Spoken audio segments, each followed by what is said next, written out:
Shalom, selamat sore Bapak-bapak, Ibu-ibu Jemaat GBS Haleluya Palur yang masih mencintai ibadah online dan juga sahabat-sahabat ibadah online dimanapun berada, baik yang ada di dalam negeri maupun yang ada di luar negeri. Mari sore hari ini kita belajar firman Tuhan tentang hidup penuh berkat. Mari kita berdoa. Bapa, kami mengucap syukur pada sore hari ini. Kami akan bersama-sama belajar tentang hidup penuh berkat. Oleh sebab itu Tuhan, kirimkan kuat kuasa-Mu agar kami dapat menikmati berkat-Mu ini. Kami dapat memiliki bahasa yang sama di dalam kami membaca beberapa firman-Mu dan firman-Mu tertanam dalam hidup kami. Terima kasih Bapa, dalam nama Yesus kami telah berdoa dan mengucap syukur. Amin. Sekali lagi Bapak Ibu, Shalom. Mari kita belajar firman Tuhan. Tuhan menebus kita, Tuhan memilih kita, Tuhan memanggil kita supaya hidup kita ini penuh dengan berkat. Sehingga kalau kita membaca kitab Ulangan pasal 28 itu disebutkan bahwa orang yang diberkati adalah orang-orang yang mendengar suara Tuhan dan melakukannya. Orang yang mendengar suara Tuhan dan melakukannya akan diberkati dengan berbagai macam berkat. Nah, hari ini Tuhan juga kepengen kita itu menikmati berkat yang sama di kitab Ulangan itu. Hanya perintahnya aja lain. Ya, kita buka di dalam 1 Tesalonika 5 ayat 16 sampai ayat 18. Bersukacitalah senantiasa, tetaplah berdoa dan mengucap syukurlah dalam segala hal, sebab itulah yang dikehendaki Allah di dalam Kristus Yesus bagi kamu. Ada 3 perintah. Yang pertama, bersukacitalah. Yang kedua, berdoalah. Dan yang ketiga, mengucap syukurlah. Kita telah mendengar firman itu, dan kalau kita melakukannya, segala berkat akan muncul di dalam hidup kita. Nah, perintah yang pertama, bersukacitalah. Satu perintah yang gampang kita lakukan pada saat kita ini menikmati, pada saat kita ini diberkati, pada saat tubuh kita sehat, pada saat tidak terkena masalah, bersukacita oke saja. Tapi bagaimana keadaannya bila hidup kita sedang sakit? Masa sedang sakit bersukacita? Masa sedang ada berbagai pencobaan kita bersukacita? Dan yang ketiga, masa di dalam masalah kita bersukacita? Nah, ini yang diperintahkan Tuhan. Justru seperti ini yang menjadi tantangan hidup kita. Sebagai anak Tuhan, Tuhan sudah memberikan segalanya pada kita. Dosa kita telah ditebus, hidup kita telah dijamin, berkat selalu ada. Nah, kalau sampai jaminan Allah itu tidak dapat kita rasakan, kita harus periksa diri. Kenapa saya tidak mendapatkan jaminan Allah ini? Saya tidak merasakan jaminan Allah ini. Kuncinya hanya satu, kita kurang bersukacita. Ya, kita tidak bersukacita dalam keadaan itu. Dalam keadaan sakit kita tidak bersukacita. Dalam keadaan permasalahan hidup kita tidak bersukacita. Dalam permasalahan pencobaan-pencobaan bertubi-tubi, sukacita kita hilang. Kalau sukacita kita hilang, berarti jaminan yang luar biasa ini tidak dapat kita nikmati. Nah, maka iman harus ada dalam hidup kita. Iman jaminan ini, iman kita telah diangkat menjadi anaknya ini harus selalu ada di dalam hidup kita. Sebab Bapa yang ada di surga pengennya hanya kita bersukacita. Suatu saat waktu anak saya masih kecil, saya punya duit, saya belikan mainan. Tujuan mainan ini supaya anaknya sukacita. Begitu mainannya rusak, dia tidak sukacita. Saya juga ikut bingung, kenapa nak kamu tidak bersukacita? Mainan rusak, Pak. Lah mainan rusak kan bisa diperbaiki. Ya, bagaimana cara memperbaiki? Lalu dia mulai memperhatikan dan sebagainya. Nah, ini loh, sukacita ini tidak boleh berkurang. Maka Tuhan mengatakan bersukacitalah senantiasa. Dalam suka bersukacita, dalam duka bersukacita, dalam kelimpahan bersukacita, dalam kekurangan ya bersukacita. Karena sekurang apapun juga jaminan ini bisa untuk membuat kita sukacita. Nah, kalau terpaksa ya, kalau terpaksa sukacita ini tidak muncul, tidak segera dapat terpenuhi, Tuhan perintahkan perintah yang kedua, berdoalah. Kenapa harus berdoa? Doa itu mulai mengembangkan iman. Doa itu mulai membangun kedekatan kita kepada Allah. Doa itu mulai kita berbicara kepada Allah. Nah, jadi begitu ada permasalahan yang membuat tidak sukacita, cepat-cepat kita berdoa. Karena di tengah-tengah kita berdoa, kekuatan baru muncul. Kekuatan baru yang luar biasa Allah terbitkan dalam hidup kita. Ada satu ayat yang mengatakan, doa orang benar bila dilakukan dengan sungguh-sungguh, sangat besar kuasanya untuk memulihkan sukacita ini. Kita harus belajar berdoa, dan doa orang benar itu kalau dilakukan dengan sungguh-sungguh sangat besar khasiatnya, sangat besar kuasanya.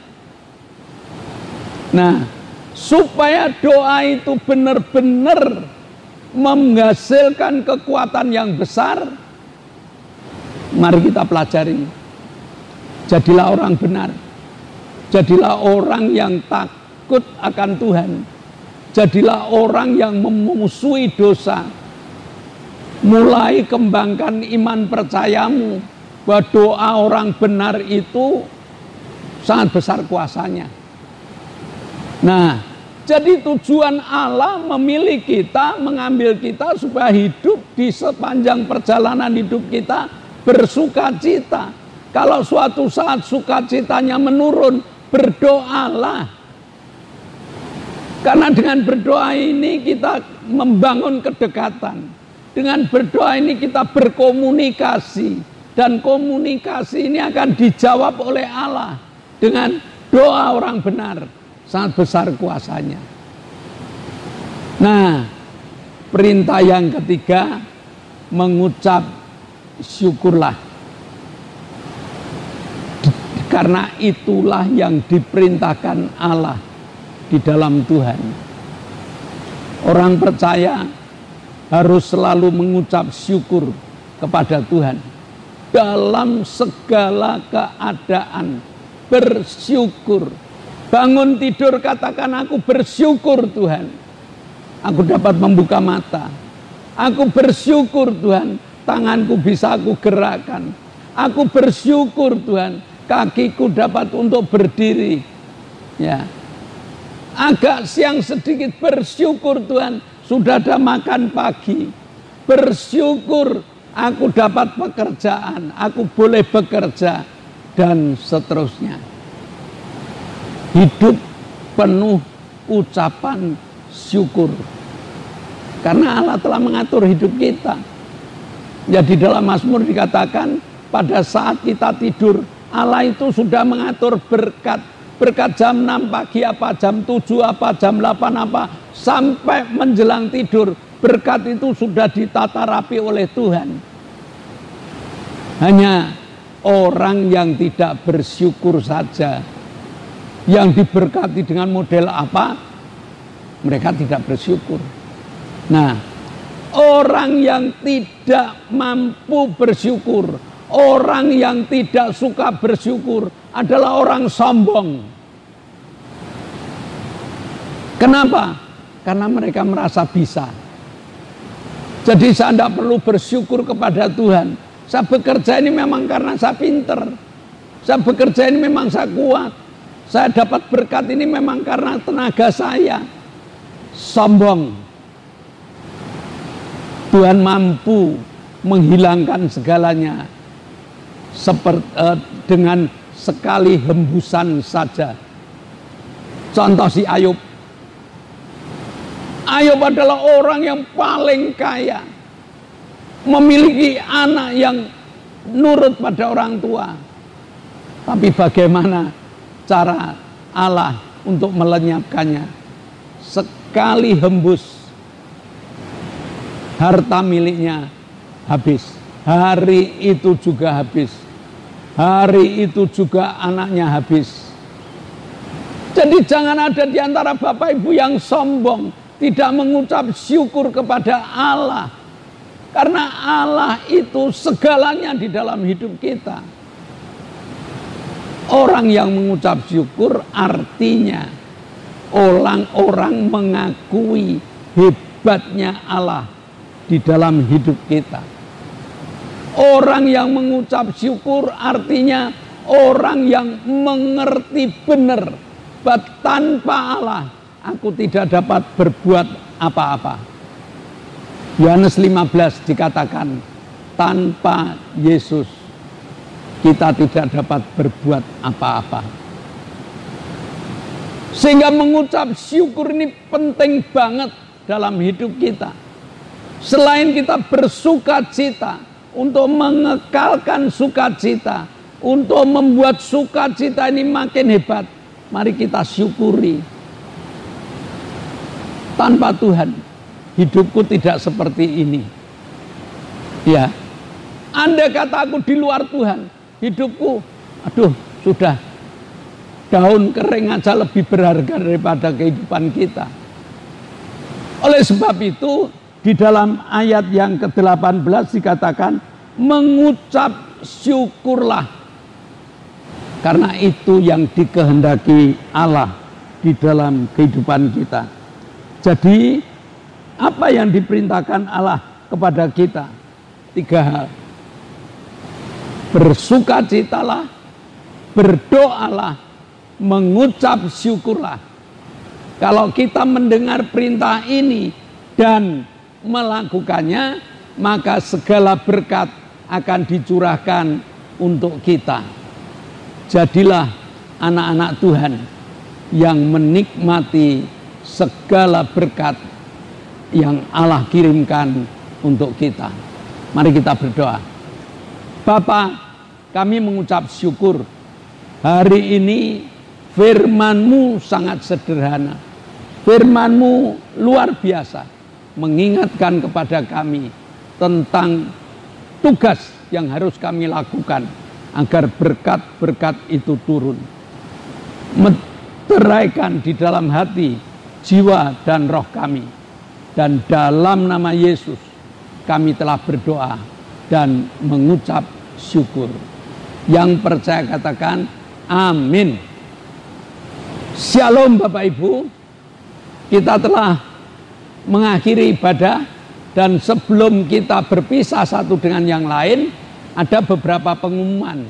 Yang pertama, GBIS Haleluya Palur sudah mengadakan ibadah on-site, ibadah tatap muka dengan jadwal Minggu jam 7 pagi untuk anak-anak sekolah minggu, Minggu jam 9 untuk ibadah raya atau ibadah umum. Kami mengundang Bapak Ibu yang belum bergereja, yuk datang ke GBIS Haleluya Palur, ibadah bersama dengan kami. Lalu setiap hari Selasa ada ibadah pendalaman Alkitab yang dimulai jam 6 sore. Jemaat yang belum datang, ayo datang. Ada pengalaman yang luar biasa di dalam pendalaman Alkitab. Lalu Jumat ada 2 kegiatan. Yang satu namanya Permata, Persekutuan Rumah Tangga, dengan nama Joyful Blessing. Dimulai jam 6 sore. Lalu Jumat setengah 7 ada ibadah cabang. Maka Bapak Ibu yang belum ke cabang atau belum ke Joyful Blessing, yuk tambah pengalaman. Makin dekat Tuhan, makin tenang hidup kita. Dan tiap hari Sabtu milik kaum muda, ibadah youth dengan nama Revive Generation. Revive Generation ini kelompok muda, belajar Alkitab dengan cara muda, lalu ibadah dengan cara muda. Banyak deh hal-hal yang baru untuk anak-anak muda. Kami mengundang anak muda gereja, kami mengundang Bapak Ibu yang punya anak muda, dorong agar punya pengalaman bersama dengan mereka. Saya rasa cukup itu. Lalu yang lain adalah ibadah online tetap ada. Doakan Bapak Ibu agar kru sehat, kru semangat, agar alat-alat awet. Dan ibadah online ini tujuan kita adalah pergilah kamu, jadikanlah semua bangsa muridku. Ya, pergilah kamu sampai ke seluruh muka bumi ini. Nah, mumpung ibadah online masih bisa kita lakukan, yuk Bapak Ibu yang ikut ibadah online, tekan biru, muncul like, lalu diberi komentar, lalu di-share minimal 5 orang. Ya, kalau 5 orang itu aja yang ikut, maka mereka-mereka itu mendapatkan berkat firman Tuhan yang sama. Cukup, mari kita berdoa. Bapa, kami mengucap syukur karena Engkau telah memberkati ibadah kami. Dan sebelum kami berpisah satu dengan yang lain, kami berdoa untuk saudara-saudara kami yang membutuhkan Engkau. Kami berdoa untuk Ibu Gito, kami berdoa untuk Ibu Mintarsih, kami berdoa untuk Ibu Arim, kami berdoa untuk Ibu Mariati, kami berdoa untuk Eviola, kami berdoa untuk Pak Ngadiman, kami berdoa untuk Pak Petrus Sutrisno, kami berdoa untuk Pak Ishak. Kami percaya Tuhan, sementara kami berdoa di tempat ini, tangan-Mu Kau tumpangkan. Dalam nama Yesus, jadilah seperti apa yang Kau inginkan. Demikian juga kami berdoa untuk anak hafid Tuhan, yang sampai hari ini pertobatannya belum dilakukan. Jamah Tuhan agar hafid bertobat. Terima kasih Bapak.